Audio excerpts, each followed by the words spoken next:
Thank you for watching the World Community Magazine's Hour of Power Live on Facebook with your hosts Edward McQueen and April Garner.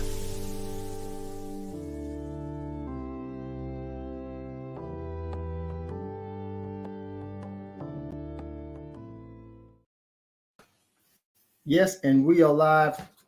Thanks to April. We are coming live. Thanks to April. Yeah, good evening to our audience. And I can't hear you. Can everybody hear me? Can everybody hear me now?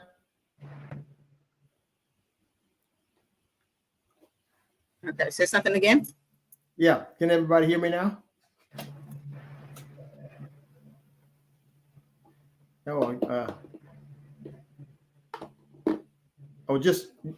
had audio a few minutes ago, right?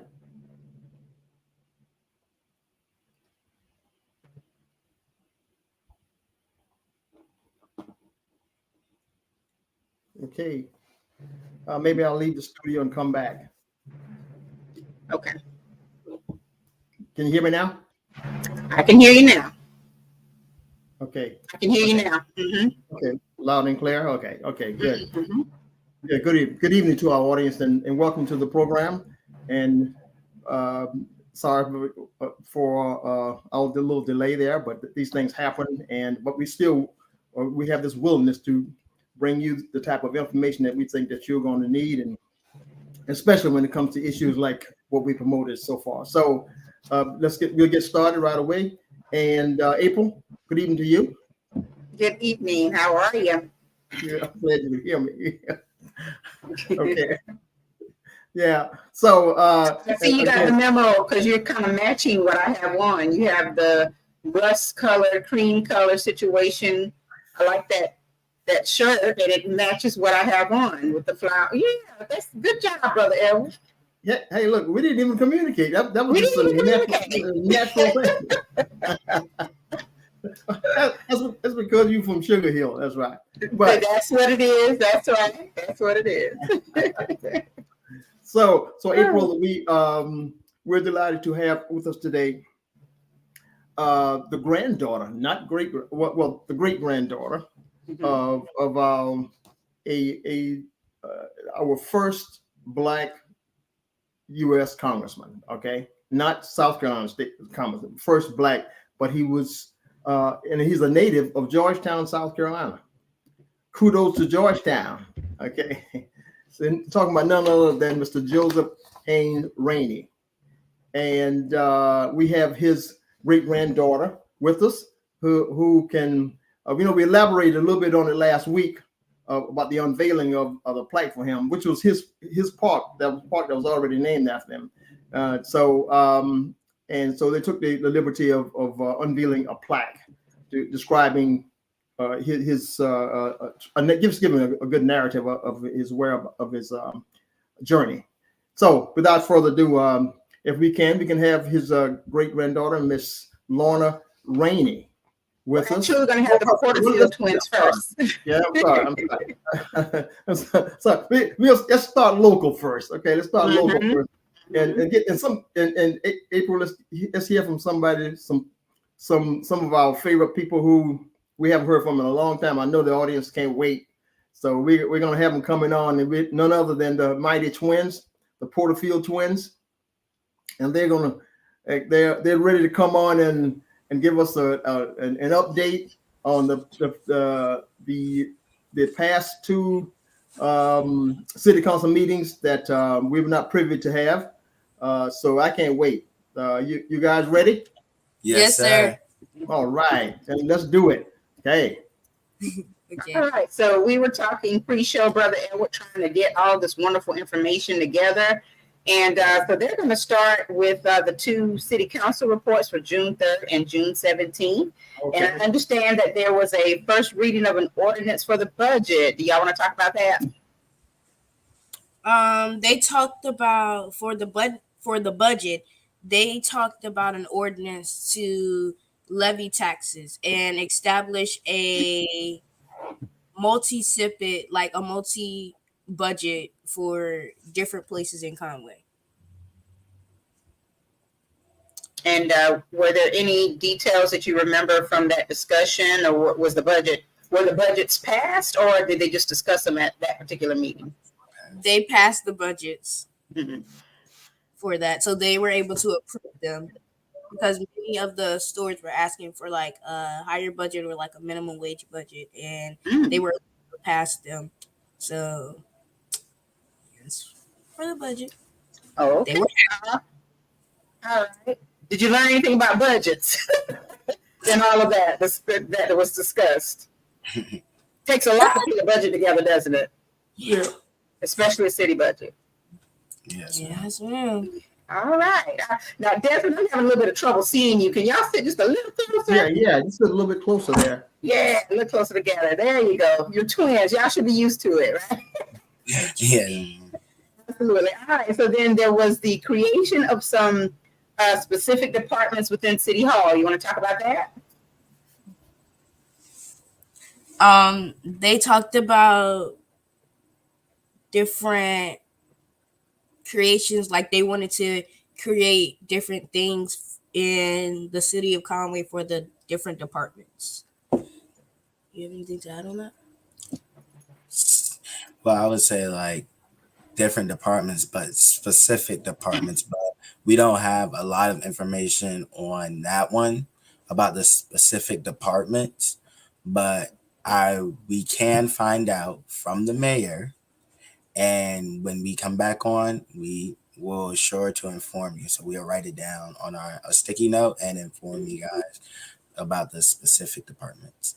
Okay, that sounds really good. And then there were some special presentations. They did a presentation of the Longevity Award for May of 2024. They did an award of 5 years for Mr. Chad Hancock, an award for fire, for like the fire department of 5 years, Cody Anvut, recreation 10 years, Kara Gainey, finance 20 years, Sean Doctor, public works 25 years, Tammy Carter, police. Awesome. And then, of course, you had the June 17th council meeting that you attended, and there were also some public safety special presentations done during that meeting, correct? Yes, ma'am. So the public safety, the presentations that they've had for June of 2024, they've had, I would say it would be also a special presentation for the presentation of Employee of the Month for just June of 2024 for the most outstanding public safety that would go to that person. Mm-hmm. But I don't think we made it there in time to see that one. But I know that from the past meetings that they've had public safety awards handed out to the outstanding person for the public safety for the city of Conway. Okay, awesome. And then, of course, you rounded out the June 17th meeting with some discussions of considerations. So what are considerations when you're talking, city council? So considerations, when I'm talking just about city council, which means that they are approving for a special event that the city wants to have, like Juneteenth and things like that. Mm-hmm. So the special presentation was for the Riverfest, for the Riverfest of 2024 for June 29th. And also they had a consideration of selection of design professional to create a City of Conway Parks master plan. And that for the considerations, there was just two things for the consideration. Okay. So did they come to some conclusions after the considerations, or were they just raised and then approved? What was the process? They were just raised and approved right away. Oh, okay. All right. So, well, you guys had some great information from those two council meetings. And if you have any details and want to do a follow-up when you're on the next time, that would be great. And I know that you can't wait to talk about the Magnolia trip. So let's hear all about that trip. So I was with the Magnolia trip. So for me, it was a fun experience to learn things I haven't learned that were just right here in South Carolina, and things that have happened for our past years, and things I've got to really learn. And I was intrigued by our culture and how they brought confidence, they brought goodness, happiness. I would say they are protecting us. So it makes me feel safe. It makes me, when I go out in the world, I feel confident, more safer in the world than what people really talk about, and make me feel what I would feel in my head. So what I would think, oh, I'm going out here, I need to be afraid. No, this is for confidence, and I'm well aware that I don't have to be scared, that I can step out here and be the person I want to be, grow up, and have a future for, things for kids that are looking up to us now. So for those of us who don't know what the Magnolia trip was all about, what did you experience during the Magnolia trip? Where did you visit, and what did you do? So we visited Charleston, South Carolina.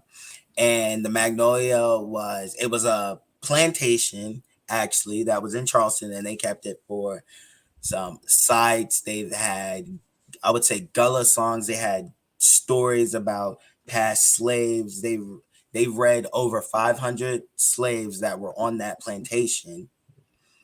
And they also had a gospel choir singing I would say soul music, something that would touch you for, like, I would say my grandparents, basically. They could introduce you, and right away as they just sung it, it just touched my heart. So I just went over there to my grandmother, and I could just feel the love experience and everything. They also had the slave cabins that we entered. I think I have a few pictures I could probably send to Mr. McQueen, so he could show you. Also, they had a story time. They also had they've had, what's the little the figurines of where they battled for Fort Sumter, and the rest, what type of weapons they use, medicine, and from on down the line that they've created. Awesome. All right, Destiny. Yeah. And piggybacking off of what he said, there was also a author there named Mr. Joseph McGill. Yes, I had to get his first name right, Mr. Joseph McGill. I'm gonna show you the book. He wrote this book. Mm-hmm. Can you see it? Yeah. Okay. Yes. All right. Mm-hmm.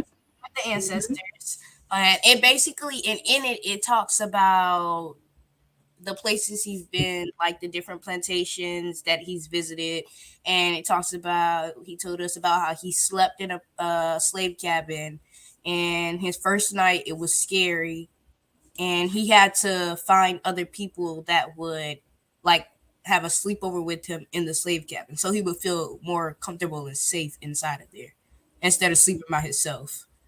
He told us, he talked about basically how he walked the plantation for miles to get to where he had to go and to get different places on the plantation.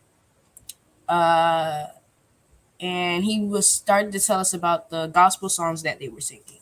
He told us about the background of those. They told us about how when the slaves, like, they were like bored or stuff like that, they made rhythms and with their hands and feet and stuff like that, and they just made up words and they put them together and they made a song.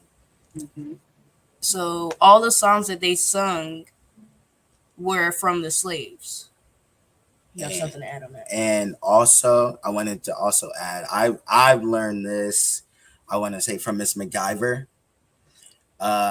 She talked to us about how they would sing songs and it would be in code, so they could use their songs as code, where their masters or whoever is, overpowering them, they could use their songs in code to tell people what we're going to do to try to escape, to do this, where to go to find a safe place.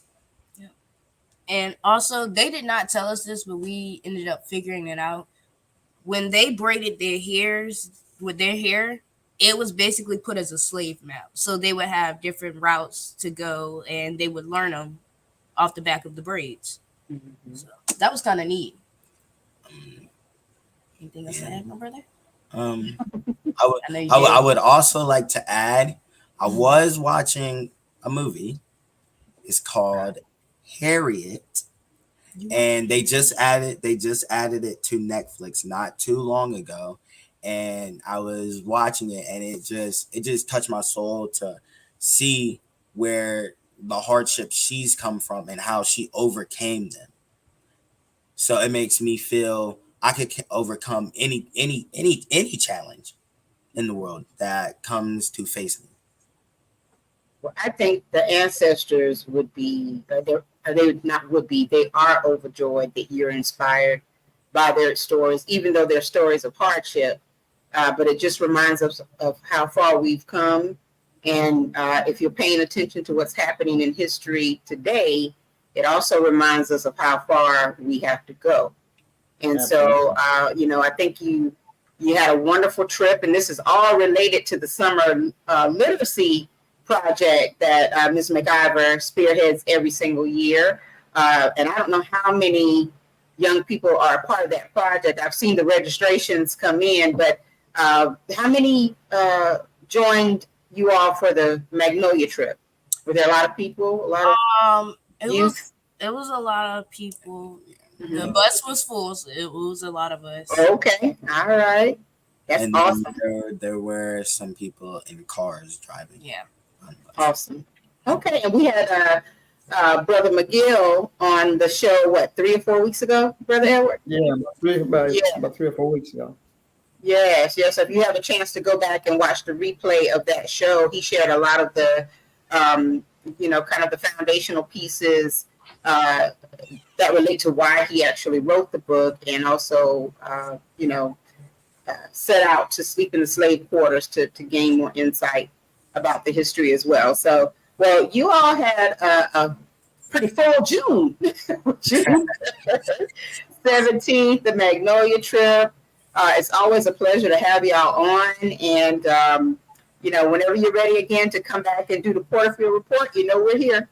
Yes. And certainly be looking forward to it, okay? Man, I can't wait for the next Porterfield Report. Yes, you're doing a fabulous job. Excellent job. I think you're doing a great job. All right. So I hope that you all have a wonderful rest of the week. And summer, we should be seeing you again before your summer ends, right?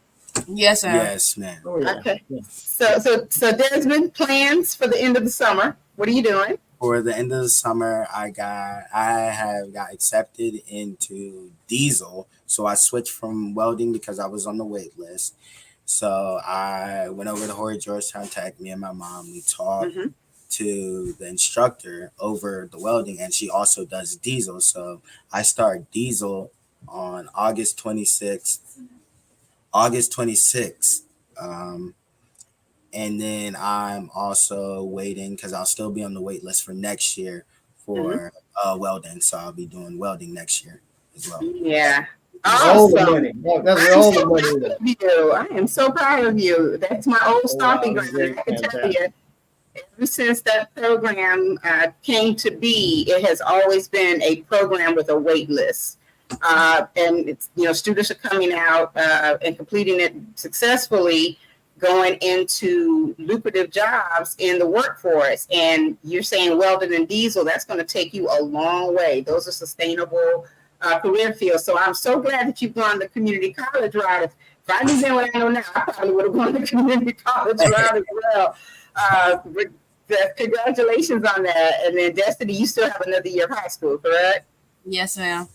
All right, awesome. Well, you got time to figure it out, and you never know. Your path might be journalism. You never know. That's right. Yeah, being a reporter, or but there's some great fields out there, and just take the time to explore them all. And Desmond, we'll see you before you actually go back to school. So thank you both for the Porterfield report tonight. We really do appreciate it. All right, take care. We'll see you. You too. Brother Edward, it's always a pleasure to see the Porterfield twins. Oh, that was just fantastic. They had a good report this evening. Mm-hmm. That was a good report. Reported it well, I might add. Yes. And Yeah. I'm glad you and I had a part into that during their tenure. Yes, I think they enjoy it. It's a lot of fun, and it's good to see young people involved in government, from the standpoint of trying to be aware of what's going on. I'm glad they're still interested in doing that. Right. Yeah. Well, now we have Miss Lorna Rainey, the great-granddaughter of Joseph Hayne Rainey, here with us tonight. And Brother Edward, I'm going to go ahead and bring on the screen because she's been waiting so patiently, but I'm sure she enjoyed hearing Desmond and Destiny talk about their exploration of Magnolia Plantation and their interpretation and an account of what happened at City Council. And you know what, Miss Lorna, everything that they talked about tonight really folds into what you're going to talk about tonight. Absolutely. Government, the history, all of that good stuff. So welcome to the show. Well, thank you so much, Mr. McQueen, Ms. Garner. I really appreciate it. Thank you so much for inviting me on. And I really did enjoy watching the Porterfield twins give their report. I love to see young people who are striving to learn more about how our society works and where they fit into it and what they can do. So that was a really good report. So it was wonderful. I want to thank you once again for inviting me to be here tonight. Thank you so much. And I want to welcome everybody and thank them for joining as well. We're going to talk about great-grandfather, of course, but I want to segue that in by talking about the Supreme Court's partial immunity this week, which dealt with the destruction of documents. And it gave, again, partial immunity to some of the January 6th insurrectionists. Now, that strikes a chord with me because I don't know if you know, but great-grandfather was the co-author and co-sponsor of the KKK Act of 1871. He introduced it only 3 months after he was in Congress. As you know, he was seated on December 12, 1870, and he introduced this bill on March 28, 1871. He worked along with Senator Sumner of Massachusetts, and I believe his name was John Langston, who started the Howard University Law Department. So the three of them crafted that bill together. They presented it to President Grant, and he signed it into law on April 20th, 1871. Now, the reason this bill was necessary is because it was due to the constant violence and threats of violence against Congressman Rainey himself and also other Black representatives and their allies. So he felt that the only way to have protection was to have a law such as this, which says, in effect, it became a federal offense to molest, interrupt, hinder, or impede the discharge of official duties. When a person was on their official duties as a public servant, it became a federal offense to, like I said, molest, interrupt, hinder, or impede them. So had they used that law against all of the January 6th insurrectionists, there would be no squirming out of those charges because that's exactly what they did. They intended to do harm. They intended to break into the Capitol and stop the peaceful transfer of power and the counting of the ballots. So again, I, just wanted to bring that point up to you, that great-grandfather in his way still has relevance today, because that bill is being used to prosecute the majority of the insurrectionists, and those charges stand. So they're not going anywhere. So I guess we want to talk about, the information that I'm going to try to disseminate this evening. Any people may want to take some notes. It may be a lot. And I look forward to any questions that you might have. Just drop them into the chat, and hopefully I can answer them for you in real time. So I guess the first thing to say is I am writing a children's book about Congressman Rainey. And many people might ask me, like, well, why do you want to write a children's book? And the reasons are these. There's currently no book about him out there. There was a book called That Man from Georgetown, and then there was another book called Detour Bermuda, Destination US House of Representatives. Both of those are long since out of print. You cannot find them. I was lucky enough to get a copy of one of them. And children need to know as much as possible about, their history, our history, where we came from, where we're going, and what's possible for them to achieve, no matter what beginnings they may have had. However humble, look at him. He was born enslaved, and he yet rose up to become the first Black congressman of the whole, as you said, Mr. McQueen, the whole United States. He just happened to have hailed from South Carolina, but he was the actual first Black congressman. And one of the ways that I want to spread the word about his life and achievements was, as I was tasked to do many, many years ago by this lady. Do you have that picture for me? Mr. McQueen, do you have that picture for me? Are you able to put it up? You sent me photos. I think I forwarded April. Uh-oh. Oh, I didn't. I don't have any. You don't have it. People say no. It was a forwarded email to April that you sent. Now, I didn't record an email, but if you send it to me, I can get it up quickly. Brother Edward, if you send it to me, please. Okay. Mm-hmm. If he sent it to you, or if I need to send it to you, I don't know. Whichever. If it's going to be straight, you can send it. Mm-hmm. It's coming straight from you, Lorna. Hold on one second. Let me see. I don't, I'm not the most, savvy person in the world when it comes to technology. So I don't know if I can do that without. It's okay. Well. All right. Well, then we don't have to have that up. But I wanted to talk about my great aunt, Olive Rainey. She's standing in that picture. She's standing by a desk that her father used during his time in office. And it's a beautiful desk, currently housed at Howard University.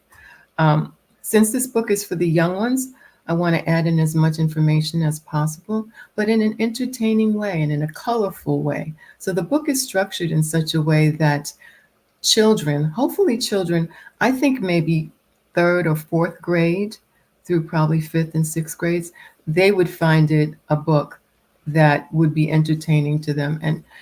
And the way it's structured, I open it with a short poem.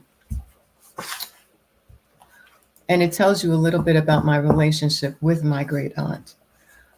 And it's called Aunt Olive and Me. From the time I was 3, I sat on her knee and learned of her father who made history. His beginnings were humble, but at age 38, he did the unthinkable and he became great. His name was Joseph, born a slave, but once he was free, he had to be brave, becoming a champion of the homeless and poor. I got so excited, I couldn't wait to hear more. So I got really comfy as she hugged me close, her voice a soft whisper. It was just between us. Aunt Olive smiled sweetly as she spoke of his glory. When you turn the pages, you'll learn the whole story. So that's how the book starts out. And then I talk about herself. And I want to tell you a little bit about her. She was such an elegant, sweet, upscale, educated lady. and she became the first accredited Black school teacher in the state of Massachusetts. So that's another first for our family. First. At the time, my father's mother lived in Brooklyn, and it was our meeting place. And whenever Aunt Olive came in for a visit from Massachusetts, my dad would drive me over to my grandma's house. During those visits, Aunt Olive would pull me onto her lap. She wanted to make sure I knew all about her dad and what he'd been able to accomplish. She would always end it with a kiss on the cheek or the forehead and remind me that I was going to be the one to share the stories of his achievements, to make sure everyone knew what a great man he'd been and all he had done. And I really want to stress, what telling children wonderful things about what they're able to accomplish can do for them when they're young. She started with me at 3 years old telling me about him. I had no idea what she was talking about or why it was important. But as the years went by and she kept repeating these stories to me, I finally got it. It finally sunk in, and I knew that this was going to be my mission. No matter what other path I took, I knew that eventually I was going to come back and do this thing that I was tasked with by her from the time I was 3 years old. So please, parents, don't be afraid to tell your children and give them high expectations and tell them what you do expect of them. Because as people, we're all capable of anything that we put our minds to. So that's how all of this began. Interrupted, yes, but continuing now because it's the time. And this grand lady is a catalyst to help people know about the first Black Congressman, Joseph Hayne Rainey. Let's see, hold on one second. Let's talk about the layout of the book. Since it's for young children, as I said, we need to make it as colorful and flowing as possible. And the book is broken down now into headings, which indicate the main topic. For example, the first heading is The Beginning. And this section tells a little bit about his life on the plantation, as well as that of his family. The second one is called The Taste of Freedom. It tells the basics of how the family lived as free people. The third one is Life in Charleston. Edward finds a job, supports his family, and teaches Joseph the art of barbering. The fourth one is Married, Then Separated.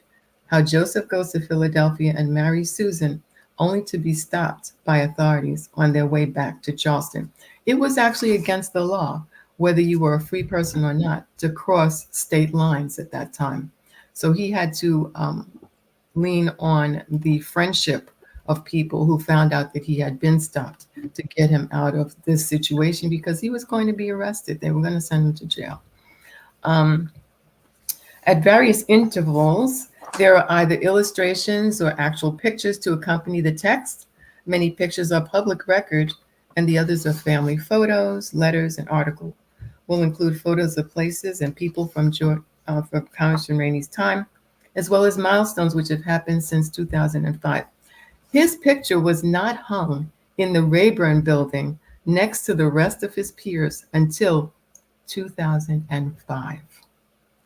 So that tells you what a long span of time it went before they acknowledged him. Part of the reason some people said is because he was such an activist.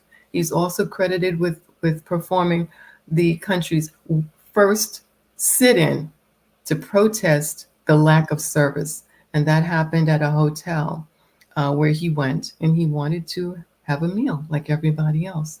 And they would not serve him. And he refused to leave until finally they did. This is one of the stories my aunt told me. Until finally they did pick him up by his collar, along with his beautiful embroidered valise, and throw him down the front of the hotel steps into the mud. So that's one of the things that she did tell me about him. I find it very interesting that the generation is so close. It's not like you his great granddaughter. I mean, you are just. I'm gonna use that word just his great granddaughter.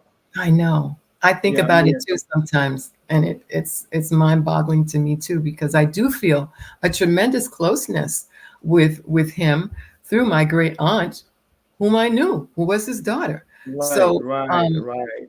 You know, so she must have had a number of photos of him. She maybe, excuse me, she might have. Yeah, yeah. A lot of the things that she had have been unfortunately lost. But I do have a lot of his artifacts. I have the family silverware. I sent you pictures of that, which you Right, don't have. right. But I do have the family silverware. I have one of the original pictures of him, which I have to keep pressed inside plastic and then inside another container because it's so old, it's crumbling. I have a tin type of him with Grandma Susan. You probably know what tin types are, I think, right? 10 No, times. maybe. Okay. Back in the olden days, they weren't really pictures. They put Right. that salt or whatever it was in there, and then they had the big flash, and the images were seared onto a piece of tin, and then so I have that, and it's in a little frame. So there are some things that are invaluable that have been passed down that I do have, and pictures Maybe of all these things will go in the back of the children's book because they should see all these pictures. The book itself will be interspersed, as I said, with a lot of different pictures that are relevant to the story at the time that I'm telling. Like when they get married in Philadelphia, I'm going to have an illustration of them standing, with a reverend, that sort of thing. But interspersed through the book will be actual pictures and some illustrations, and then at the end there'll be more pictures. And at the end of each segment, there's a discussion notes portion where I talk about any vocabulary or anything that needs further explanation. So it'll be really easy for educators and teachers to use a book like that because everything that they need will be on the page and then it'll be followed by discussion notes. Yeah, my understanding, and someone told me this verbally. I thought it was very reliable person that told me that he owned about 2 blocks of land right off of Front Street in Georgetown. 2 blocks. He might have. He might have. I really don't know. I know that I found some other information about his life in Washington, which said that he owned a house there and perhaps some other properties. And I was able to find one of the places that he lived, and it's still there. It was built in 1872. It was renovated in the year 2000, and it's still standing. So I'm going to go, take pictures of that house when I go to Washington. Wow, great, fantastic. Mhm. Maybe you can let us know where it is. I guess maybe one day we can walk upon it. Yeah. It's very easy to get to. It's not far from the Capitol building and the hub of Washington D.C., which I'm sure was why he picked it because it was easy to get to his job from there. You Brother sent us. Edwards, Go ahead. I was going to say, Brother Edward was able to forward those pictures to me, and I can pull them on the screen just to give some pictorial validity to what you're saying, what you were talking about. So here's the silverware. Correct. And if you look carefully, even though the picture's a little upside down, those are his initials. This is his actual serving spoon. The rest of this is the family serving silverware. This is his actual serving spoon. It says JHR on it, engraved. Mm-hmm. And then there's the picture of your great-grandfather and also your Aunt Olive. Yeah, that's her.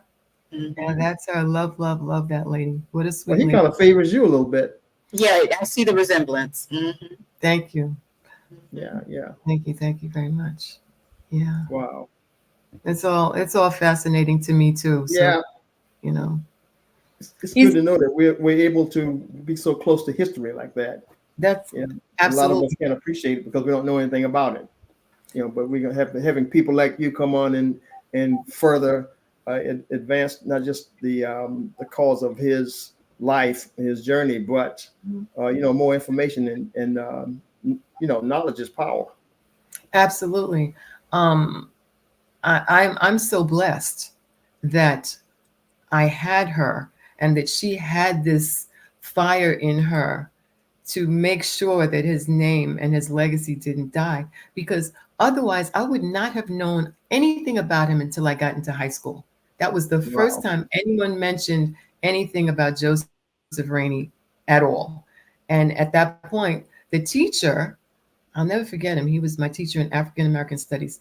He looked at me and he said, Rainey, he said, are you related to Ma Rainey? I said, no. He said, oh, Joseph Rainey? I said, yes.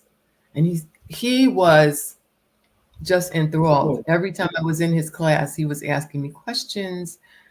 He just really, really was thrilled to have met a descendant of Joseph Rainey. It was very special for me. Wow. We do have a question from one of our loyal audience members, Priscilla Fuller. She has a comment and a question that I think his achievements are great. How have you thought of starting, or have you thought of starting a library with all the valuable information? How can we get this valuable information more widely known in our community? Well, I have not ever thought of starting a library with all the information. I had thought of doing a more scholarly book about him, with maybe some of his speeches and some of the things that he went through that I know about. I thought about that. But I opted to try for the children's book first because I see all of this book banning that's going on. And it makes me livid because it's been hard enough for us as a people to gather any of this information because so much has been lost over the generations. Some people didn't think it was important, they threw it away. So it's already hard enough for us. So I wanted to be sure that the young people, at least, could start out the way I did, with knowing something that was really important about an important person who paved the way for so many. The way we can get the valuable information more widely known is exactly this, getting those books out there. And then secondarily, I'm doing this docudrama about him, which hopefully will go to some of the big streamers, but we will have at least 7 screenings in brick and mortar theaters around the country and also in Bermuda. And I want to give a big shout out to my people in Bermuda because it was there that he learned so much about reading and writing and learned the mannerisms of the society at the time. And it was during his time in Bermuda, where they had already outlawed slavery 30 years before, that he saw what was possible for people of color when they did not have the yoke of slavery around their necks. So that's why when he came back to the United States, at the urging of his father, Edward, I might add, because they had a great life in Bermuda, they weren't looking to come back.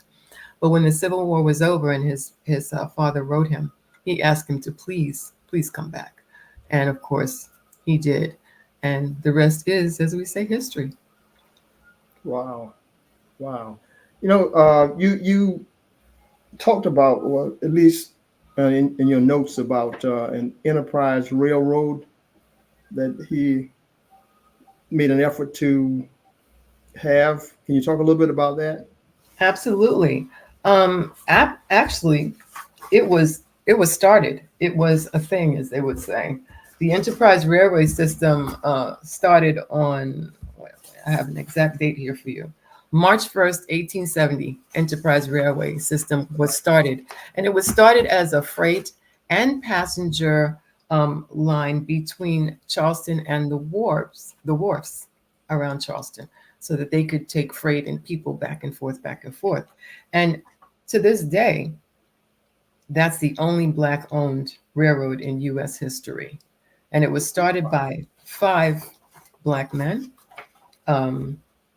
I don't remember their names, so pardon me if I have to read them. Richard Kane, William Jervey, William McKinley, Joseph Rainey, and Robert Smalls. They all worked together to start this railway. And from all accounts, it was very successful for a while, but then it seemed like it was in conflict with some of the other smaller freight systems that other people had. And finally, they stopped doing it. But if you think about this person, this Joseph Rainey, because I'm always shocked when I find out more and more and more things about him, which is why it's taking so long to do the book and the movie, because I keep finding more things about him and I don't want to leave anything that's important out. But if you think about it, 1870 was the very same year that he was seated in Congress. even though it was later on that year. So here he is in March, starting a railway, and then being a state senator at the time, and then being nominated to fill this void in the Congress and taking a seat on December 12th, 1870. He was busy, He was always very doing something. Yeah. Lorna, you mentioned Robert Smalls, and I couldn't help but, it touched my memory thinking, wow, Robert Smalls, I'm assuming it is the Robert Smalls, who was also, who was also a politician. And, I Googled him real quick just to, pull up a couple of facts. But what's interesting in terms of that time as well is that they both were a part of the Republican Party. Correct. And because there's so much going on right now in America, and misconceptions and misinterpretations, but also just controversial issues that are surrounding party lines, why is it significant for us to know in terms of Black history what was going on during that time, and why your great-grandfather and Robert Smalls and others like them were a part of the Republican Party at that time? And because now, of course, Black America is almost in whole associated with the Democratic Party. And I don't think that people really understand, when the shift happened or why it even happened. So can you shed some light on that from a historical perspective? Yeah, it's pretty much exactly as you explained it, which is that in those days, the Republican Party was the progressive party, the party of inclusion. They had a platform of fairness, and they welcomed people of color into their party wholeheartedly. They wanted them. Great-grandfather was one of the founders of the Republican Party in South Carolina, and worked tirelessly to build their ranks up so that they would become a force in that state.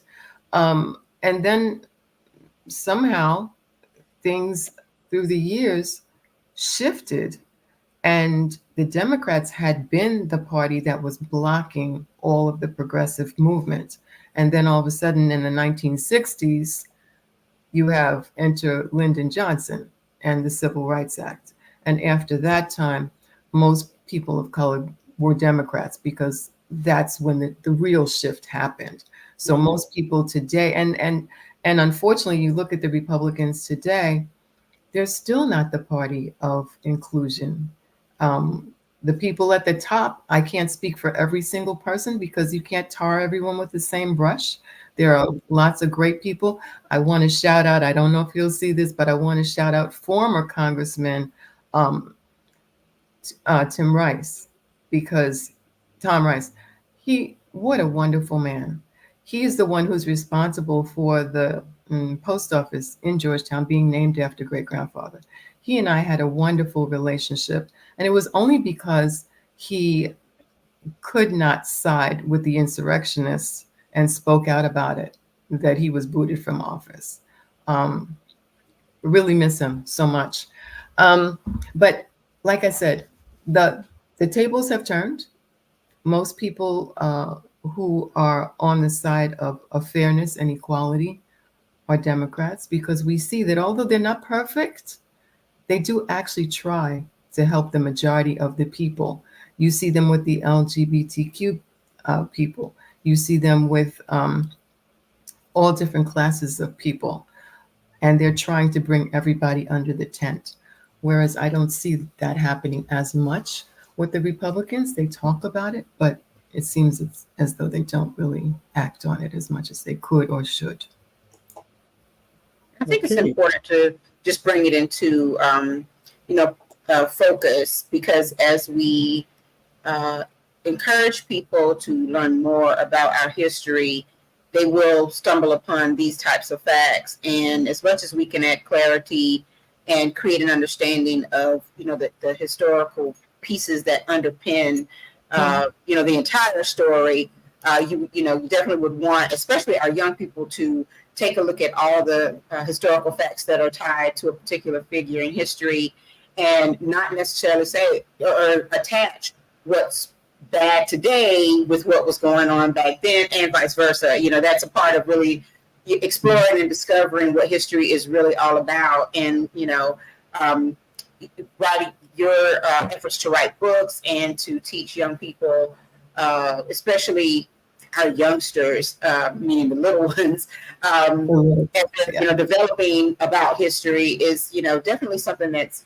needed, and it's needed now more than ever. So I just wanted to make sure that, you know, everyone understood that part of it in terms of what history is all about. And I think if, you know, you take a look at, you know, some of the movies that have been made that are depictions of historical figures, you'll find the essence of some of this very same thing that you're talking about in those movies. Yeah.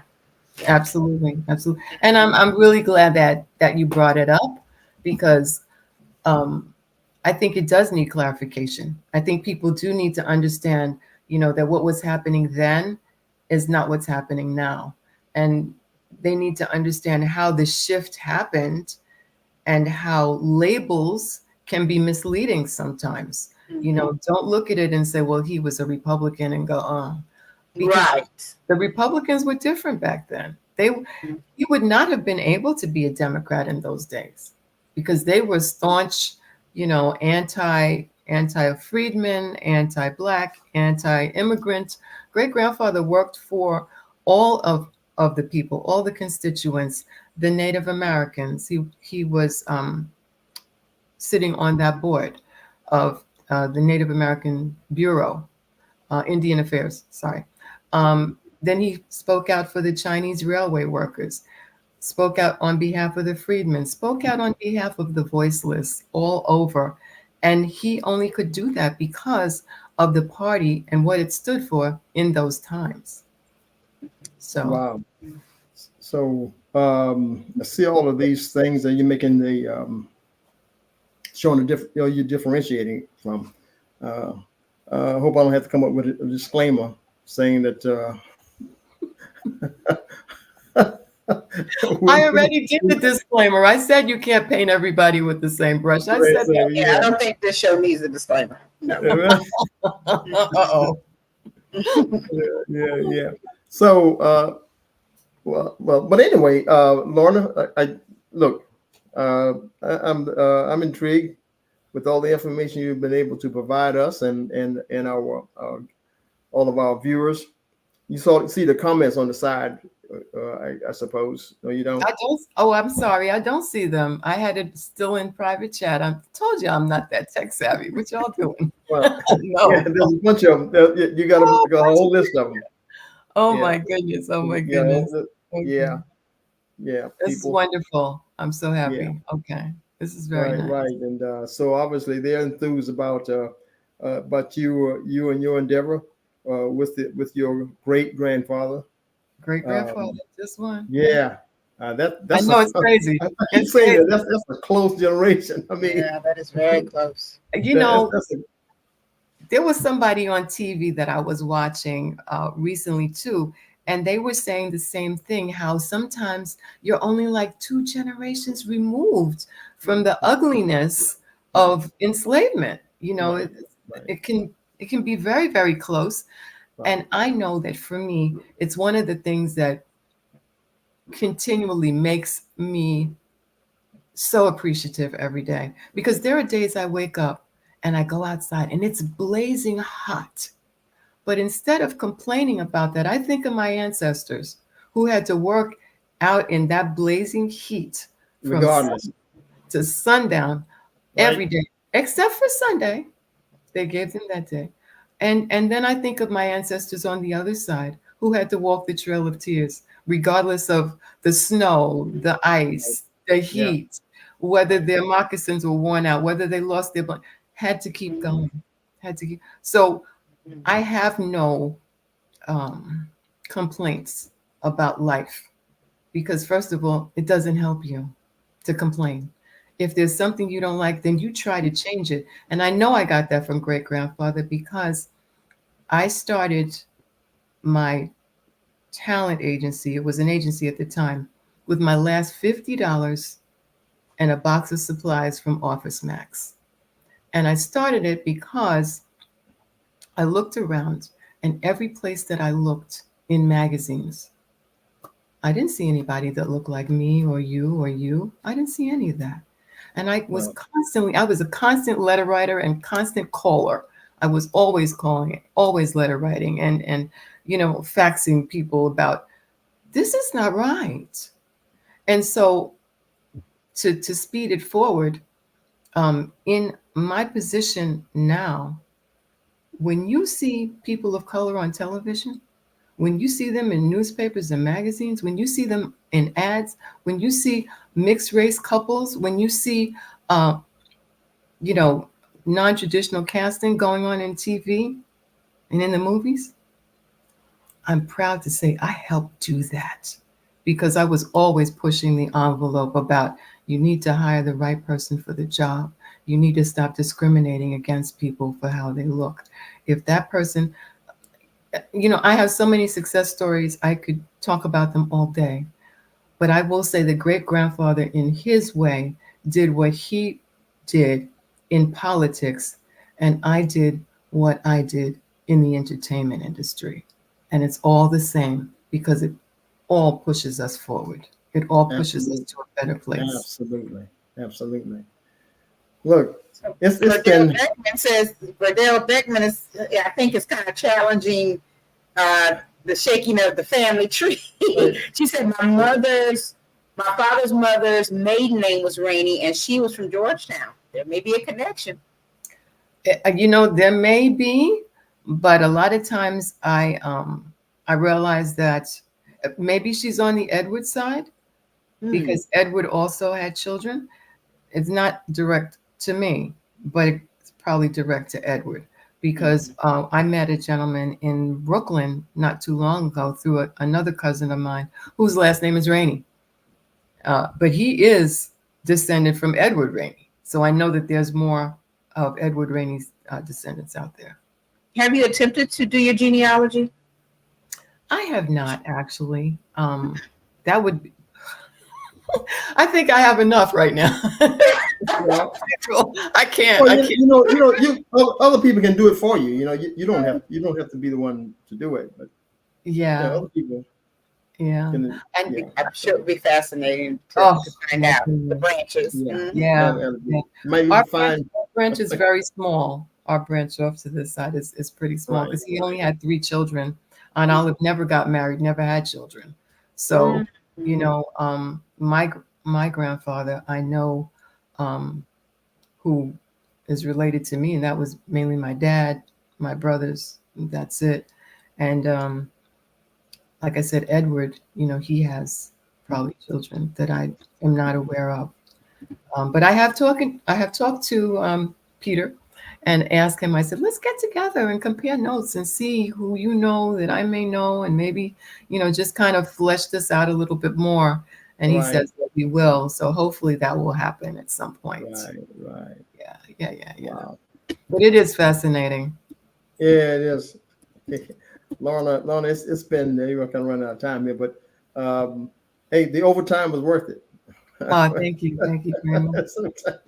I hope people have enjoyed it as much as I've enjoyed sharing. Yeah.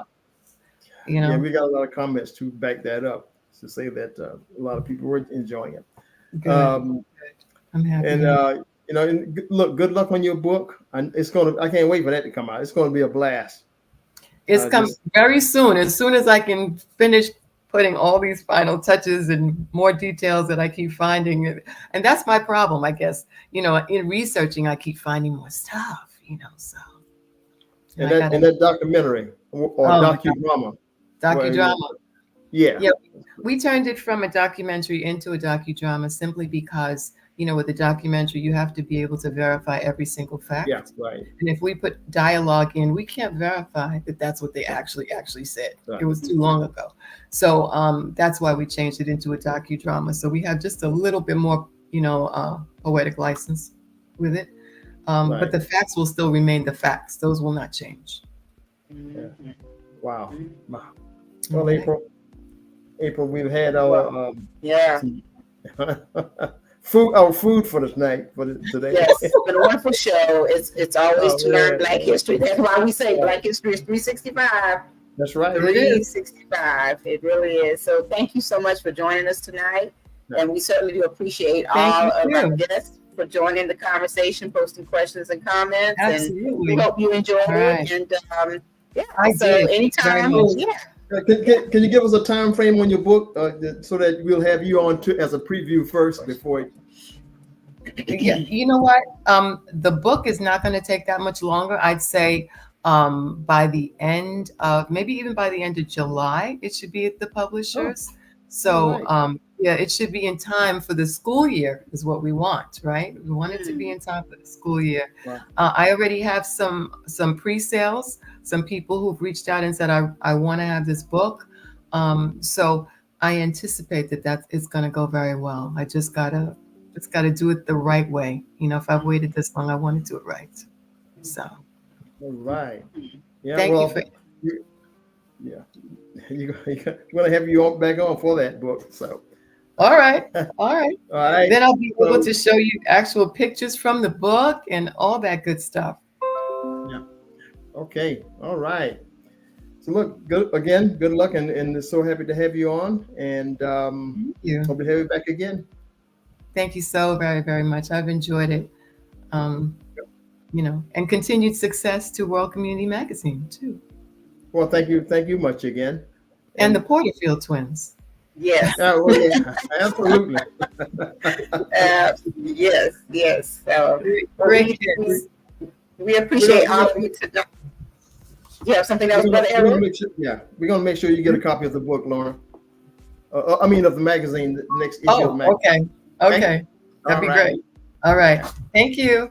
All right. Good night. Well, we just want to thank everybody for joining us, and be safe, stay cool this week. It's been so hot. It's been just to Lorna's point earlier, we cannot complain, but it has been hot. So make sure you stay hydrated and check on the elderly. Yes.